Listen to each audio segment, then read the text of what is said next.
ಇಲ್ಲಿ ಬರುವ ಪಾತ್ರಧಾರಿಗಳು ಇಂತಿವೆ. ನಾನು ಅಬ್ಬಕ್ಕನ ಸೋದರ ಮಾವ. ನಾನು ಉಳ್ಳಾಳದ ಪ್ರಜೆ. ನಾನು ರಾಣಿ ಅಬ್ಬಕ್ಕ. ನಾನು ಉಳ್ಳಾಳದ ಪ್ರಜೆ. ನಾನು ಸೈನಿಕ. ನಾನು Portuguese. I am also Portuguese. ನಾನು ದ್ವಾಮರಾಯ.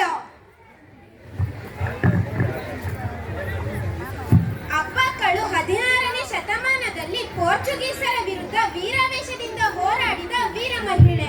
ಇವಳು ಚೌಟಮುಗಕ್ಕೆ ಸೇರಿದವಳು. ಇವಳು ಪೋರ್ಚುಗೀಸರನ್ನು 4 ದಶಕಗಳ ಕಾಲ ಹಿಮ್ಮೆಟ್ಟಿಸಿದಳು. ಅಳಿಯ ದ್ವಾಮರಾಯ ಅಬ್ಬಕ್ಕಳನ್ನು ಮೋಸದಿಂದ ಹೊಂಚು ಹಾಕುತ್ತಿದ್ದ. ನಂತರ ಇವನು ಪೋರ್ಚುಗೀಸರೊಂದಿಗೆ ಸೇರಿಕೊಂಡ. ಅಬ್ಬಕ್ಕ ಅಬ್ಬಕ್ಕ, ಏಕೆ ಹೇಳುತ್ತಿರುವೆ? ಏಕೆ ಚಿಂತಿಸುತ್ತಿರುವೆ? ಏನಾಯಿತು? ನಿನ್ನ ಸೋದರ ಮಾವ ಇಂದಿಗೂ ಜೀವಂತವಾಗಿದ್ದಾನೆ. ಅಳಬೇಡ ಅಬ್ಬಕ್ಕ. ನಿನ್ನ ತಂದೆ ತಾಯಿ ಇಲ್ಲವೆಂದು ನೀನು ಗಲಗಲಿಸಿ ಅಳಬೇಡ, ಪರಿದುಂಬಿಸಬೇಡ. ನಿನ್ನ ಸೋದರ ಮಾವ ಇರುವನು. ನಿನ್ನ ತಂದೆ ತಾಯಿ ಕೊಡುವ ಪ್ರೀತಿಯನ್ನು ನಾನು ಕೊಡುತ್ತೇನೆ. ನೀನು ಎಂದಿಗೂ ಸುಖವಾಗಿರಬೇಕು, ಅದೇ ನನ್ನ ಆಶಯ. ಮಾವ, ಇಂದು ನನ್ನ ಮನಸ್ಸಿನ ಭಾರವನ್ನು ನಿರಾಳಗೊಳಿಸಿದ್ದೀರಿ. ಇನ್ನು ಮುಂದೆ ನನಗೆ ಯಾವ ಚಿಂತೆಯೂ ಇಲ್ಲ. ಅಬ್ಬಕ್ಕ, ಯೋಚನೆ ಮಾಡಬೇಡ. ನಿನಗೆ ಯುದ್ಧದ ಶಸ್ತ್ರಾಭ್ಯಾಸವನ್ನು ನಾನು ಹೇಳಿಕೊಡುತ್ತೇನೆ.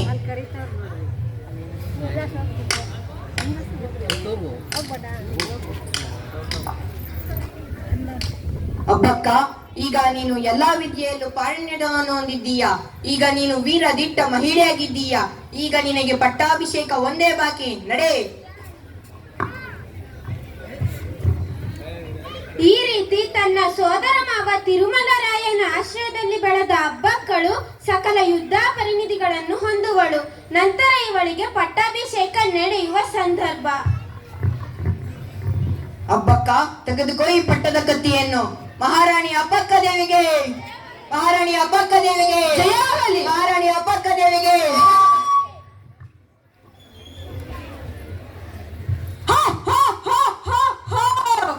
ಲಕ ಲಕ ಲಕ ಲಕ. ಭೂಮಿಯೇ ನಡೆಯಲಿ, ಸಂಸಾರವೇ ನಡೆಯಲಿ. ಈ ಪೀಠವನ್ನು ನಮಿಳಾರೆ. ಯಾವುದೇ ಜಾತಿ ಮತವನ್ನು ಸ್ವಾಭಿಮಾನ ಎದುರಾಗಲಿ. ಈ ಸಂಸ್ಥಾನವನ್ನು ನಮಿಳಾರೆ. ನನಗೆ ನನ್ನೊಬ್ಬನೇ ಮುಖ್ಯ, ನನಗೆ ನಾನೇ ಮುಖ್ಯ. ನನ್ನ ಒಬ್ಬನಿಗೆ ಎಲ್ಲ ಬೇಕು. ಹೋ ಹೋ ಹೋ.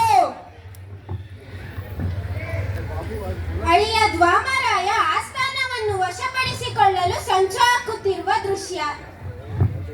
ನಮಸ್ಕಾರಗಳು, ನಾನು ದ್ವಾಮರಾಯ. ಗೆಳೆಯ Dwamaraya, welcome. Welcome Dwamaraya, welcome.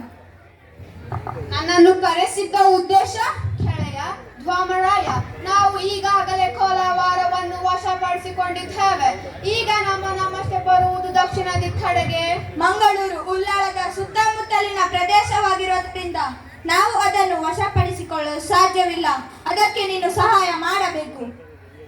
ಅದು ಅಷ್ಟು ಸುಲಭವಲ್ಲ ಸಾಹೇಬರೇ. ಗೆಳೆಯ, ನೋ ನೋ ನೋ, ಈ ಪೋರ್ಚುಗೀಸ್ ಅವರಿಗೆ ಎಲ್ಲವೂ ಸಾಧ್ಯ.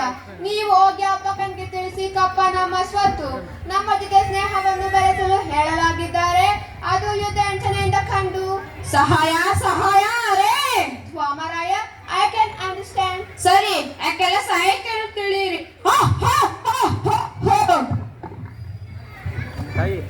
ಆಸ್ಥಾನಕ್ಕೆ ಪೋರ್ಚುಗೀಸರ ಆಗಮನ. ಮಹಾರಾಣಿಗೆ, ಮಹಾರಾಣಿಗೆ, ಮಹಾರಾಣಿಗೆ ಜಯವಾಗಲಿ, ಮಹಾರಾಣಿಗೆ ಜಯವಾಗಲಿ. ಅಪ್ಪಣೆ ಮಹಾರಾಣಿ, ನಿಮ್ಮನ್ನು ಭೇಟಿಯಾಗಲು ಪೋರ್ಚುಗೀಸ್ ಅಧಿಕಾರಿಗಳು ಬಂದಿದ್ದಾರೆ. ನಿಮ್ಮನ್ನು ಮಹಾರಾಣಿಯವರು ಕರೆದಿದ್ದಾರೆ. ರಾಣಿ ಅಬ್ಬಕ್ಕ, ನಮ್ಮ ನಮಸ್ಕಾರಗಳು. ಕ್ಷೇಮವೇ? ದಂಡಾಧಿಕಾರಿಗಳೇ, ನೀವು ನಮ್ಮ ಸುಖದುಃಖಗಳನ್ನು ವಿಚಾರಿಸಲು ಬಂದಿಲ್ಲ ಎಂದು ನನಗೂ ಗೊತ್ತು, ನಿಮಗೂ ಗೊತ್ತು. ಬಂದ ವಿಷಯ ಮೊದಲು ತಿಳಿಸಿ. ಅಬ್ಬಕ್ಕ, ನಿಮ್ಮಿಂದ 2 ತಪ್ಪುಗಳಾಗಿವೆ. ನಮ್ಮ ಅನುಮತಿ ಇಲ್ಲದೆ ಯಾರವರ ಜೊತೆ ಒಪ್ಪಂದ ಮಾಡಿಕೊಂಡಿದ್ದೀರಿ. ಅಂಡ್ ಸೆಕೆಂಡ್ ಒನ್, ವಿಜಯನಗರದ ಸಾಮ್ರಾಜ್ಯದವರು ಕಪ್ಪವನ್ನು ಕೊಡುತ್ತಿದ್ದರು, ನೀವು ಕಪ್ಪವನ್ನು ಕೊಡುತ್ತಿಲ್ಲ. ಏಕೆ? ಅರಬ್ ರಾಜ್ಯದೊಂದಿಗೆ ನಮಗಿರುವ ಸಂಬಂಧ ವ್ಯಾಪಾರ ಸಂಬಂಧ, ಅದು ನಿಮಗೆ ಸಂಬಂಧವಿಲ್ಲ. ಇನ್ನು ಕಪ್ಪನೆ ವಿಷಯಕ್ಕೆ ಬಂದರೆ ಇಂದಿನವರು ಕಪ್ಪ ಕೊಟ್ಟಿರಬಹುದು, ಆದರೆ ನಾನು ನಿಮಗೆ ಕಪ್ಪ ಕೊಡುವುದಿಲ್ಲ. ರಾಣಿ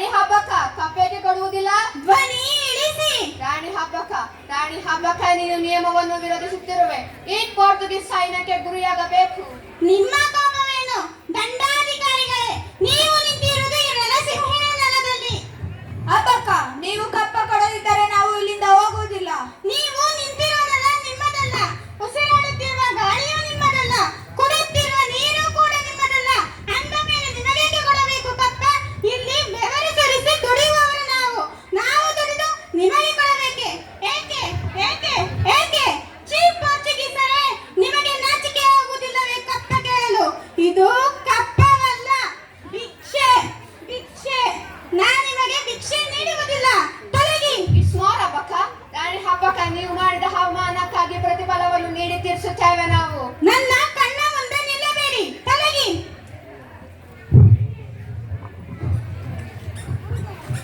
ಆಸ್ಥಾನಕ್ಕೆ ಗೂಢಾಚಾರಿ ಆಗಮನ, ಜನರೊಂದಿಗೆ ಅಬ್ಬಕ್ಕನ ಸಂಭಾಷಣೆ.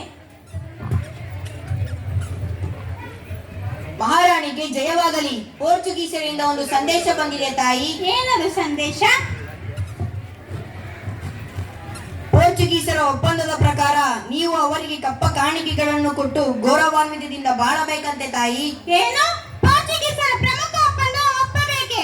ಕಪ್ಪ ಕಾಣಿಕೆಯನ್ನು ಕೊಟ್ಟು ಗೌರವಾನ್ವಿತರಾಗಿ ಬಾಳಬೇಕೆ? ಗೌರವಾನ್ವಿತರಾಗಿ ಬಾಳಬೇಕೆಂದರೆ ಕಪ್ಪ ಕೇಳಬಾರದು. ಇದು ನನಗೆ ಸಲ್ಲದು. ಇದು ನಮ್ಮ ಜನತೆಗೆ ಒಪ್ಪದು. ಹೌದು ತಾಯಿ, ಹೌದು. ಆ ವಿದೇಶಿಯರ ಮುಂದೆ ನಾವು ಕೆಚ್ಚಾಚಬೇಕೆ ತಾಯಿ? ಕಪ್ಪ ಕೊಡಬೇಕಂತೆ ಕಪ್ಪ. ಅವರೇನು ನಮ್ಮ ಅಣ್ಣ ತಮ್ಮಂದಿರ ಅಕ್ಕ ತಂಗಿಯರೇ? ತಾಯಿ ಮನ್ನಿಸಬೇಕು. ಹೇಳಿ ಶೆಟ್ಟಿಯವರೇ. ತಾಯಿ, ಇಂಥ ಕಷ್ಟದ ಸಮಯದಲ್ಲೂ ತಾಳ್ಮೆಯಿಂದ ಯೋಚಿಸುವುದು ಒಳಿತಲ್ಲವೇ? ನಿಮ್ಮ ಮಾತಿನ